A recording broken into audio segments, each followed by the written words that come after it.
what I was talking about. He shared this is one esports. Yes. This is what I was talking about. Exactly. I feel like if this is a time or this is a game to pull out tank jungler, you pull it out now. I think Wise has gone unpunished with the Fredrin pick all along, and you best be sure if RRQ doesn't ban away the Fredrin, Wise will pick it up again. Lunox actually is the pick for RRQ right now. And speaking of past strategies, etc., we've seen that one composition that I've seen Blacklist struggle with is when they're up against a Yuzong and a Kadita actually. So that being said, that's still a possibility, but maybe it will get banned out. But RRQ will take away that Fredrin, that very pesky, very useful, very flexible Fredrin away from the hands of Wise. Yeah, this is just due diligence, right? You take out the glue. Edward has been amazing on it. I still believe that's an understatement. And you take out the Fredrin. I hear you, man. I think they have to start pressuring even Oheb all the more because he did so well with the Brody, did well with the Claude. The answer by Blacklist, they want to quell and stop Baby Alien from coming through the backline. There's the Fanny. Would not be surprised if it was a Ling. The second ban might be a Ling. Second ban coming out from the side of Blacklist definitely is going to be a Ling. I feel like Blacklist International has successfully clipped the wings of Albert. RRQ on the other hand, it's their time to ban. I'm thinking you stick to the Barats. I think the Barats in this particular draft coming up from Blacklist International is super strong. The amount of pick potential that you can do, but no, they're focusing on the Brody instead. Had to mention it. Brody, so I think they're gonna try and target Oheb potentially if they can get. I mean, again, they have a Yuzong already with a Lunox, so if they can make sure that Oheb does not have a very secure, a very safe hero, they can try and shut him down despite the fact that there is a Pharsa and there is a Benedetta. If Oheb cannot scale, then the whole Ube falls apart because the main damage output is still in the hands of Oheb. Are they allowing Oheb to pick up the Claude? That's still out there. I feel like that's a very big question, right? I think when I'm looking at the bans coming up from RRQ, I may not be the best drafter out there, but here's my 2 cents, right? You're half banning, technically speaking, in the last point of time, but no, it's going to be Blacklist, limiting that gold lane, the marksman pool even further. So what's left out there? Irithel, Clint, Beatrix, Harith. Leslie, maybe. I mean, I'm a big fan of Leslie, but I feel like, I'm sorry, this is not her meta. Yeah, no, the Yuzhong is there. Yeah, not with when you even Yuzong over there, but wait, I haven't heard this in a long time, but ours, it's gonna be a Ling from Albert. That's the Baby Alien. Again, we read this second ban from Blacklist to be the Ling. Yeah. They didn't do it, and of course, that's a bait. RRQ obliges. There's the Ling. Oh, are you... A bait? Could be a bait. Could be. Like allowing it? Like, I mean, we've seen that they were able to completely shut down a purple buff reliant jungler. Correct. So letting the Ling go, this might be exactly what they're aiming for. But of course, Albert is no stranger to those situations, so we'll have to see. I think it'll all come down to the rest of the picks. That's right, Arashi. I think it's all about, whether RRQ realizes that that's a problem. Because if you watch that previous game, Albert has no purple buff for a good whole 10 minutes of the game. He's practically useless. Yeah, so far Blacklist has been able to solve the Lancelot, the Fanny, and then now that the Ling has come through, we'll see if that's actually in the cards as well. And eventually, of course, the Aldous makes it through, and then the Harith. Both signature picks for the remaining players of Blacklist International, Wise and Oheb. One more pick for RRQ to try and address this issue right here, but it's looking very, very solid. Signature picks all across the board for Blacklist. It's a bit surprising how we ended up here, but considering their hero pool, you can't really say you're that surprised for Blacklist. No, I think the biggest question is a lot of stress, a lot of pressure will be on RRQ. It's up to Vin with the Kanja to try to pick up the right targets. Do you pick up, the Harith that's zooming around? Or do you pick up the Aldous that's going over to the back line that just wreaks havoc? It's basically like a dive comp coming up from Blacklist International as well. And there's also that global map presence that could match that Ling as well. So this is it. If I may, it's a dive comp with a global box. Because again, you have the Pharsa, and then you have the Aldous Chase Fate. So as long as Blacklist plays their tempo, then they can do what they're planning. But with the way RRQ drafted, might not be so easy. They have a Yuzhong, they have a Kaja, and then they have a Ling. So there's a lot from the early, mid to late that they can do to disrupt Blacklist International. And this is a pattern we've seen from game number 1. When there are too many problems that Blacklist need to address in the middle of a chaotic fight, sometimes one or two will slip through, and that is all RRQ needs to try and get an advantage. We'll have to see if they are prepared for this essentially triple dive coming in from RRQ, but ladies and gentlemen, we're going into game 4, possibly match point. In the studio, we are throwing it over to our Bahasa counterparts. But for all of you all around the world, welcome to the land of Dawn. This is match point. Blacks International sitting at 2-1 against RRQ Hoshi. Really, I cannot emphasize this enough. Match point is what's at stake here, ladies and gentlemen. This is game number 4 in the favor of Blacklist International. RRQ, it's up to them to try to equalize. Results has not been well for the side of RRQ, but Blacklist International, this is still, technically speaking, a upper brackets. I've seen this again and again, but the Aegis has been used very early by Blacklist every single time. Yeah. And look at this roam coming in from Haji. Oh, that's Might just pay a off. lot of damage. The Petrify will be able to walk on the way. It's now Edward time to fly away. But Clay is there. He's trying to do it chaos, but the stun coming out from Clay. What is going on for the side of Blacklist? An eye for an eye. Edward missed it, and that's just how the world goes. Everyone blind when violence rules.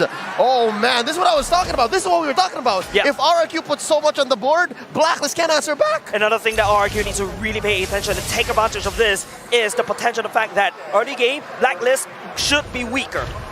Of course, they have a lot of late game heroes right here. Too many. And in the mid lane at least, the Farsa can be a big problem, but everyone else needs time to scale, especially OHAB and Wise, the two main carries. So that is the window that RRQ can take advantage of, and they are no stranger to this position. They know how to take advantage of their opponent's weaknesses.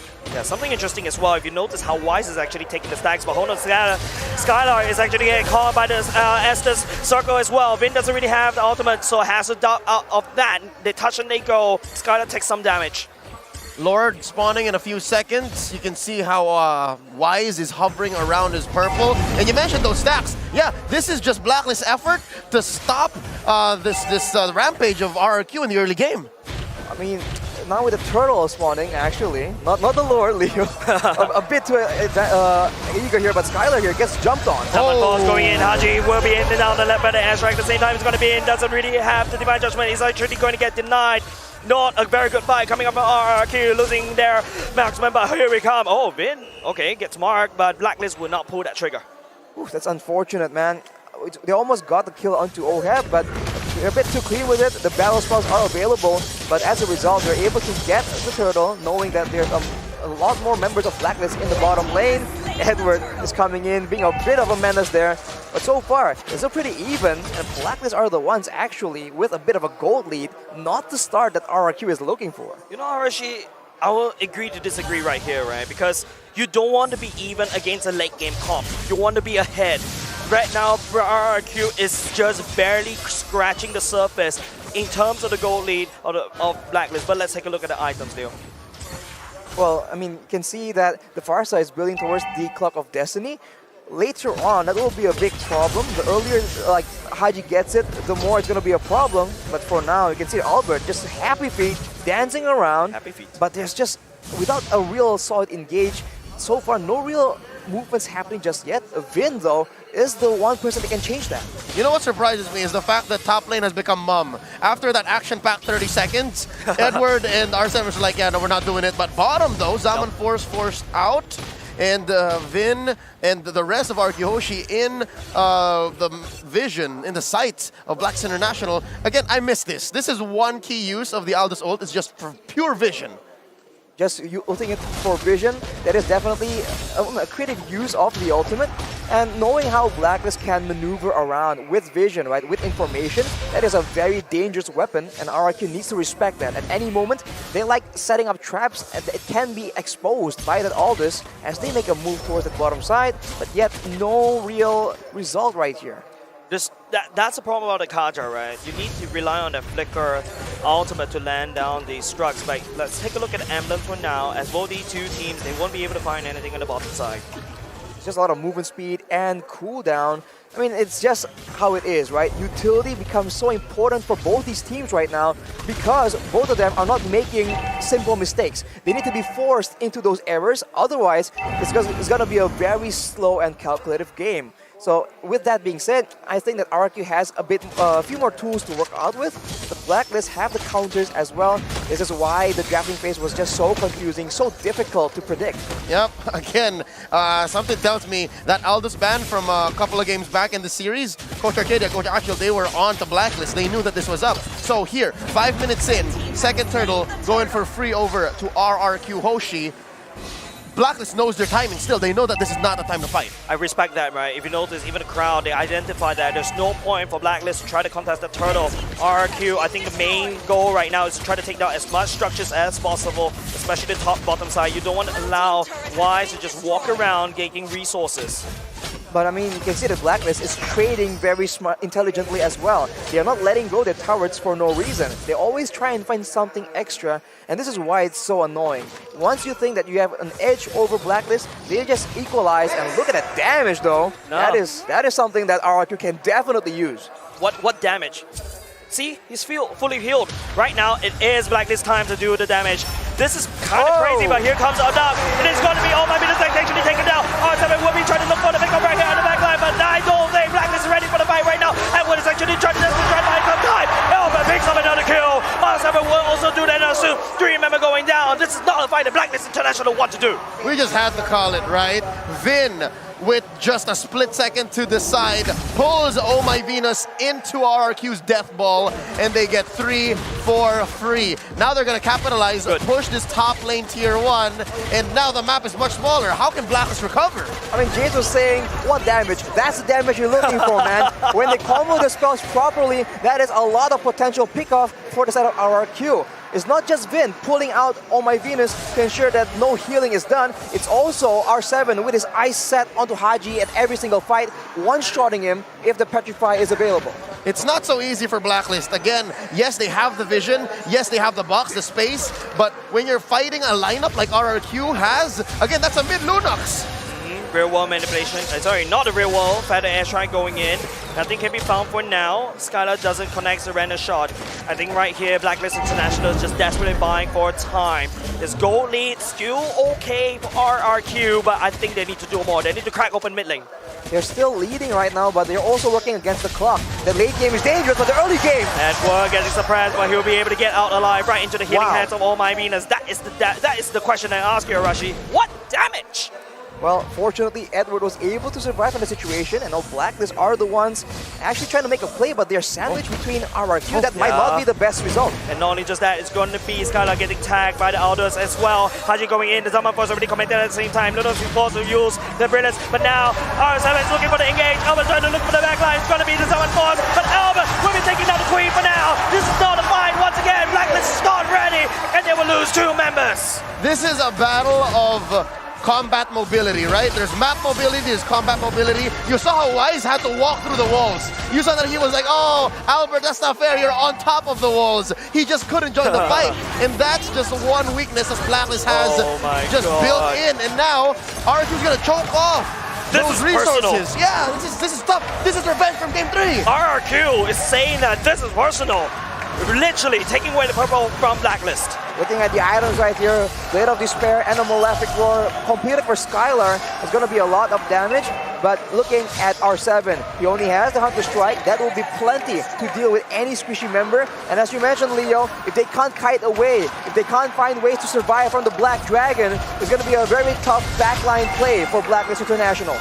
And look at the clapback, right? Look at the capitalization of RRQ. Straight up, going for that inhibitor. They popped the shield, they left a little bit of Oh, my Venus! No way! Vin going in for the dub! Normal healing from the side of Blacklist, but it is going to be RRQ losing R7 for just that. Wow, that was a great play, but R7 goes in very, very aggressively. and unfortunately he gets taken out. It might not be the best scenario that RRQ is looking for, but nonetheless, they're taking away all the turrets available for Blacklist, trying to make sure that they have all the macro advantages they need to deal with an Aldous in the late game. You know what's curious is in that engagement, Oh My Venus didn't use the ult, Oh My Venus didn't use the Aegis, so something tells me it was all according to plan. Exactly. Blacklist, Oh My Venus has died probably 2 times already without activating the ult, without activating the Aegis. This is not a very good game. Blacklist is still not on form yet. Right now, RRQ, they have the tempo and they're trying to push as much as possible. This is, once again, a little bit too personal against Blacklist.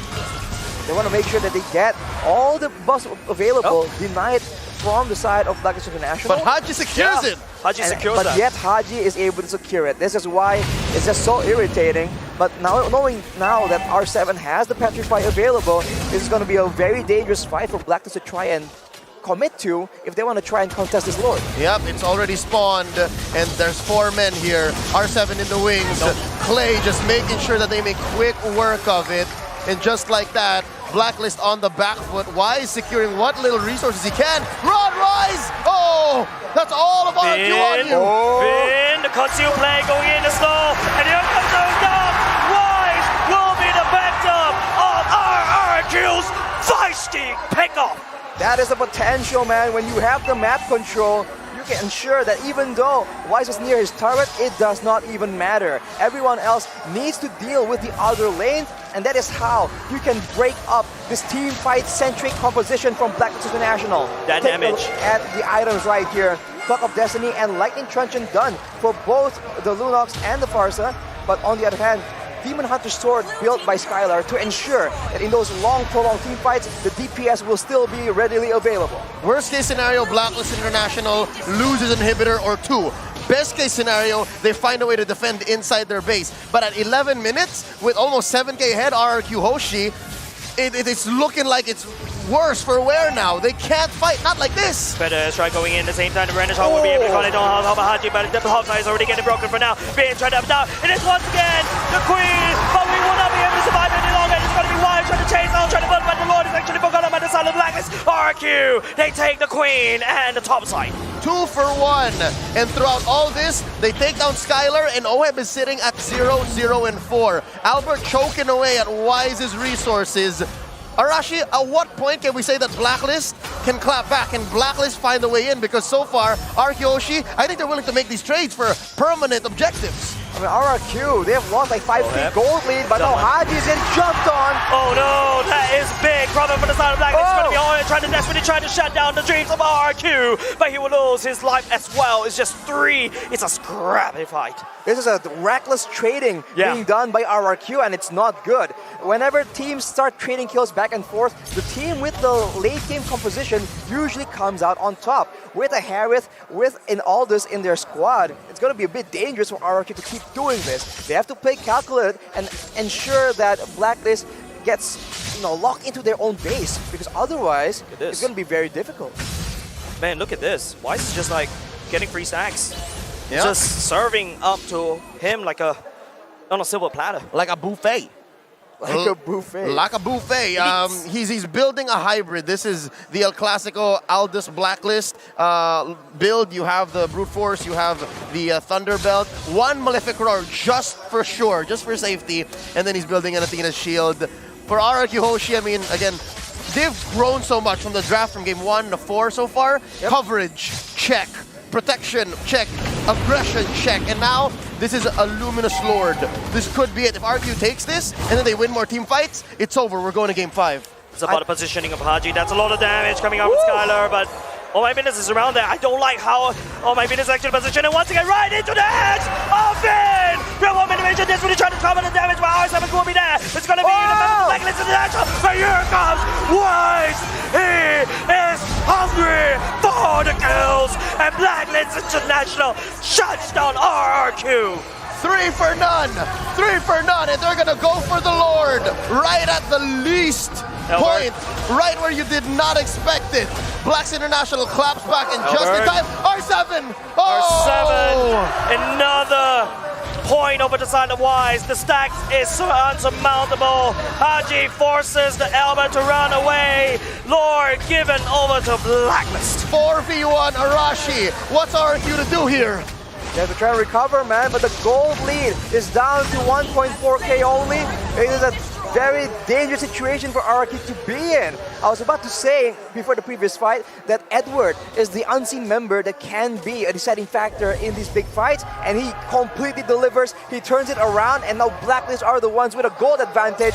What a disaster for RRQ. Once again, it's so weird to be fighting on this side of the map. Haji activated by the airstrike at the same time. Bin wouldn't be able to catch up for anyone for now. It's going to be RRQ zoning the Blacklist zoning RRQ away. For the better part of 15 minutes, I get you, Jays. The fact that we haven't seen Blacklist cross the river in so long, that's just the result of the hard work of the mission accomplished by Agent Zero. You're right, Edward has been doing so much to draw lines across the map to make sure the Blacklist can make moves and can clap back the way they have now. And just like that, the gold lead swings over it. Is that, Albert failed! Albert take it. missed the purple and will get ultimate right now. It's Pandemonium over the side of RRQ as well.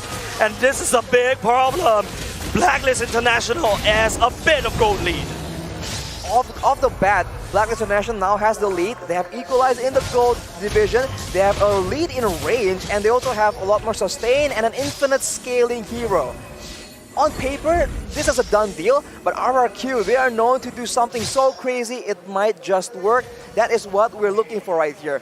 They have tried to just pick up Oh My Venus and Haji, and so far it's been working kind of. They need something better though. Wrong neighborhood, Bin. That's a bad place. The French is going to be OM himself. There's no way OM to be in. But here comes Wise. Something great for the backline. Look at the damage coming out from Wise on top of OM. It's on top of the Skylar, and none of the RRQ members actually fall. The fight may have gone a little bit too long. Blacklist needs desperately to get out of the way. Albert, the healer, is gone. RRQ, they reign supreme. They're looking to end the game. This is personal. The last two members of Blacklist International on the map, Edward and Wise. No way. RRQ Hoshi are on a manhunt. And No they way. got Wise. It's over. It's over. 5v1. Edward, he's fighting for dear life. Can he do it? Oh, I don't think so, Leo. RRQ will be equalizing the series. We're going to game 5, folks. We're going to game 5. The Sang Raja claps back. Not here. Not in our home turf. We're going to game 5. Looking forward to a full series between RRQ Hoshi and Blacklist International. And I was just talking that they have to try and do something different. And they go and pick off the Harriet of all people. What a performance coming in from RRQ. They are here, still in the fight. After OHEB went down,